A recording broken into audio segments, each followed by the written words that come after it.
ಅವನಿಗೆ ಕಾಪಿ ಕೊಡಿಯಪ್ಪ, ಆ ಕಾಪಿ ಅವ್ರಿಗೆ ಕೊಡಿ, ಅವ್ನು ಕಾಪಿಲಿ ತಂದು. ಕ್ವಶನ್ ಇದರಲ್ಲಿ ಬರ್ದಿದ್ದೀನಿ ಅಧ್ಯಕ್ಷರು, ಸ್ವಲ್ಪ ಪ್ರಶ್ನೆಗಳು ಬರ್ದಿದ್ದೀನಿ, ಕಳಿಸ್ತೀನಿ. ಆಯ್ತು ಆಯ್ತು. ಹ್ಯೂಮನ್ ಹೇರರ್ ಕೆಲವೊಮ್ಮೆ ಆಗ್ತದೆ.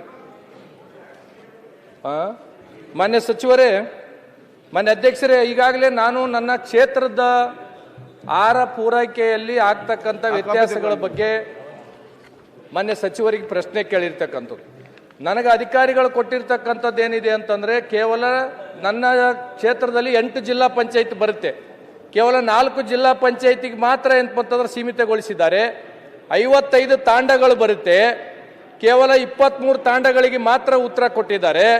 ಇದರಲ್ಲಿ ನಾವು ಕೇಳಿರ್ತಕ್ಕಂಥದ್ದು, ಸ್ವತಂತ್ರ ಬಂದು 80 ವರ್ಷ ಆಯಿತು, ಕೇಂದ್ರ ಸರ್ಕಾರನೂ ಫ್ರೀ ಅಕ್ಕಿ ಕೊಡ್ತಾ ಇದೆ, ರಾಜ್ಯ ಸರ್ಕಾರನೂ ಫ್ರೀ ಅಕ್ಕಿ ಕೊಡ್ತಾ ಇದೆ. ಇವತ್ತಿಗೆ ಏನಂತಂದ್ರೆ ನಮ್ಮ ತಾಂಡಗಳಿಗಾಗಲಿ ಗ್ರಾಮೀಣ ಪ್ರದೇಶಕ್ಕಾಗಲಿ ಮಳೆಗಾಲದಲ್ಲಿ ಬೇಸಿಗೆಗಾಲದಲ್ಲಿ ನೀವು ಕೊಡ್ತಕ್ಕಂಥ ಫ್ರೀ ಅಕ್ಕಿಗೆ 50 ರೂಪಾಯಿ 100 ರೂಪಾಯಿ ಆಟೋ ಏನಂತಂದ್ರೆ ಗಾಡಿ ಖರ್ಚು ಮಾಡ್ಕೊಂಡು ಏನಂತಂದ್ರೆ ಗ್ರಾಮಗಳಿಗೆ ಹೋಗ್ಬೇಕು. ನಾವು ಅಲ್ಲಿ ಹೋದಾಗ ಏನಂತಂದ್ರೆ ಅವರು ತಂಬು ತಗೋ ಸಲಗ ಡೀಲರ್ದವರು ಒಂದು ಸಲ ಕರ್ಕೊಂಡು ಹೋಗ್ತಾರ, ಮತ್ತೊಂದು ಸಲ ಹೋದ್ರೆ ಅವ್ರು ಏನಂತಂದ್ರೆ ಇರೋಂಗಿಲ್ಲ. ನೀವು ಕೊಡ್ತಕ್ಕಂಥ ಫ್ರೀ ಅಕ್ಕಿಯಲ್ಲಿ ಅಂತಂದ್ರೆ ಎಷ್ಟು ಸಲ ನಾವು ಡೀಲರ್ ಹತ್ರ ಹೋಗ್ಬೇಕು?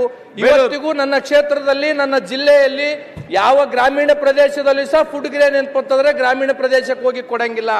ಯಾವ ತಾಂಡಗಳಿಗೂ ಸಹ ಏನಂತಂದ್ರೆ ಫುಡ್ ಗ್ರೇನ್ ಹೋಗಿ ಅಂತಂದ್ರೆ ಕೊಡಂಗಿಲ್ಲ. ನೀವು ಸರ್ಕಾರದ ಆದೇಶ ಇದೆ 100 ಕಾರ್ಡ್ಗಳಿಗೆ ಏನಂತಂದ್ರೆ ತಾಂಡ ಅಟ್ಟಿ ಗೊಲ್ಲರಟ್ಟಿಗೆ ಮಾಡಬೇಕು ಅಂತ ತಿಳ್ಕೊಂಡು, ಬಹುತೇಕವಾಗಿ ನಮ್ಮ ಜಿಲ್ಲೆದಾಗ ಯಾವ ತಾಂಡಗಳಿಗೂ ಏನಂತಂದ್ರೆ ಫುಡ್ ಗ್ರೇನ್ ಅನ್ನ ಕೊಡಂಗಿಲ್ಲ. ಇವತ್ತು ನಾನು 1.5 ತಿಂಗಳಿಂದ ನಮ್ಮ ಜಿಲ್ಲಾ ಮಟ್ಟದ ಅಧಿಕಾರಿಗಳಿಗೆ ಜನ ಬಂದು ಏನಂತಂದ್ರೆ ನಮ್ಮನ್ನು ಕೇಳ್ತಾ ಇದ್ದಾರೆ, ನಮ್ಮೂರಿಗೆ ಫುಡ್ ಗ್ರೇನ್ ಬರಂಗಿಲ್ಲ, ನಾವು 4-5 ಕಿಲೋಮೀಟರ್ ಏನಂತಂದ್ರೆ ನಾವು ಹೋದ್ರೆ ಡೀಲರ್ ಏನಂತಂದ್ರೆ ಊರಾಗಿರಂಗಿಲ್ಲ, ನಾವು ಹೋದಾಗ ಏನಂತಾರೆ ತಂಬು ಕೊಡಕ್ಕೆ ಒಂದು ಸಲ ಹೋಗ್ಬೇಕು, ಮತ್ತೆ ಏನಂದ್ರೆ ಫುಡ್ ಗ್ರೇನ್ ತರಕ್ಕೆ ಏನಂತಾರೆ ಒಂದು ಸಲ ಹೋಗ್ಬೇಕು. ನೀವು ಕೊಡ್ತಕ್ಕಂಥ ಫ್ರೀ ಭಾಗ್ಯಗಳು ಏನಂದ್ರೆ ಅವರೇ ಬಂದು ತಗೊಂಗಿತ್ತವ್ರು, ಇದಕ್ಕೇನು ಅರ್ಥ ಬರುತ್ತೆ ಅಧ್ಯಕ್ಷರೇ? ಒಂದು ನಿಮಿಷ ಸರ್. ಆಮೇಲೆ ನೀವು ಹೇಳಿರ್ತಕ್ಕಂಥದ್ದು ಇದೆ, ಹೊಸ ರೇಷನ್ಗಳನ್ನ ಕೊಡ್ಬೇಕಂತ ತಿಳ್ಕೊಂಡು ಹೇಳಿರಿ. ಇವತ್ತಿಗೂ ನಮ್ಮ ಜಿಲ್ಲೆಯಲ್ಲಿ ಹೊಸ ರೇಷನ್ಗಳು ಕೊಟ್ಟಿಲ್ಲ.